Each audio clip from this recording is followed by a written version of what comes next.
కన్నవారి నుండే తనకు ప్రాణహాని ఉందని ఓ వృద్ధురాలు మానవ హక్కుల కమిషన్ను ఆశ్రయించింది. తనకు రక్షణ కల్పించాలని వేడుకుంది. తన భర్త, తల్లి నుండి వచ్చిన ఆస్తిని ఆమె కుమారులు లాక్కుని రోడ్డుపైకి నెట్టేశారని ఆవేదన వ్యక్తం చేసింది. నల్గొండ జిల్లా పెద్దకొండారం గ్రామానికి చెందిన బుచ్చమ్మ తనను ఇంట్లో నుంచి గెంటేసినట్లు, ఎవరికైనా ఫిర్యాదు చేస్తే ప్రాణాలు తీస్తామని బెదిరించారని విలపించింది. తనకు 2 కుమారులు, ఒక కుమార్తె ఉన్నప్పటికీ రోడ్డు పాలు అయ్యాయని రోధించింది. ఒక కుమారుడు పోలీస్ కానిస్టేబుల్, రెండవ కుమారుడు ఐబీఎంలో జాబ్ చేస్తున్నాడని తెలిపింది.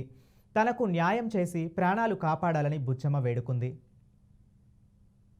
నాకు 2 కొడుకులు, ఒక బిడ్డ. ఒక కొడుకు పోలీస్ డిపార్ట్మెంట్లో చేస్తాడు, ఒక కొడుకు ఏమో ఐబీఎంలో చేస్తాడు. నా కోడలు మందులు తిన్న కంపెనీలో చేస్తుంది. ఒక పెద్ద కోడలు ఏమో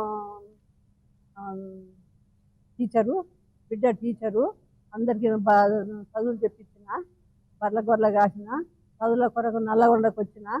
నా అమ్మగారు 12 ఎకరాల భూమి ఇచ్చారు, 6 ఎకరాల భూమి కొనుక్కున్నా. మళ్ళీ నన్ను అందరి పెళ్లిళ్ళు చేసిన, ఒక్కింటోళ్ళ చేసిన, అక్కల చెల్లెళ్ళని చేసిన. వాళ్ళకు ఇల్లు లేదు, అదిలో చెత్త లేదు. పెద్ద బిడ్డను చేసుకున్నా. మొదలు నా పెద్ద కొడుకు, తండ్రి చచ్చిపోతే చిన్న అమ్మాయిని కూడా నా కొడుకే చేసుకున్నా. వాళ్ళ ఊళ్ళో చుట్టాలు అందరూ తండ్రి లోటు తీసిన అమ్మాయిని చెప్పుకున్నారు. వాళ్ళు నాకు నా పెళ్లి చచ్చిపోయి ఇప్పుడు 13 ఏళ్ళలో ఏమో అయిందండి. ఆ 13 ఏళ్ళ నుంచి నా కొడుకులు నన్ను కన్నా బాధలు పెట్టుండ్రు. అందరు ఒక్కింటోళ్ళు అయ్యి నాకు ఊవంటే సంపుతాం. ఒక కొడుకు పోలీస్ డిపార్ట్మెంట్లో, ఒక కొడుకు ఐబీఎంలో చేస్తాడు. 2 కోడళ్ళకి జాబే, బిడ్డకు జాబే. అందరికీ జాబులే నాన్న. నేను అందరు కష్టపడ్డా. నాయన నా కొడుకులని నేను న్యాయం చేసిన, వాళ్ళకి ఆస్తులు చేసిన. నన్ను బెదిరించిండ్రు, బంధించిండ్రు, చేసిండ్రు. సరే నాకు ఇక్కడ బువ పెట్టకపోతారా అనుకున్నా. అన్నీ చేసుకుండ్రు. నన్ను కొట్టి 10 గంటల రేత్రి నా కోడలు బ్యాగు బయటకు కొట్టి బ్యాగు బయట.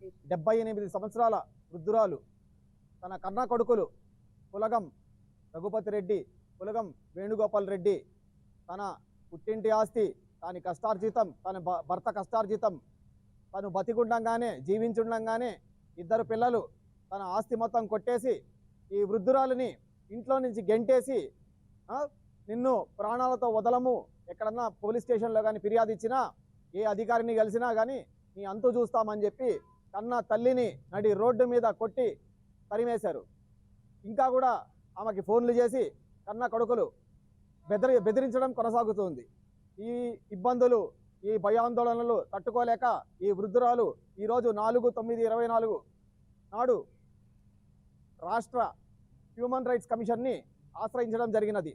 తనని కాపాడమని, తన ఆస్తిని కాపాడమని, తనకి ప్రాణరక్షణ కల్పించాలని, తన కొడుకుల బారి నుంచి తనని కాపాడి తన జీవితం తనకు ఉండేలాగా చూడమని చెప్పి వేడుకొనడం జరిగినది.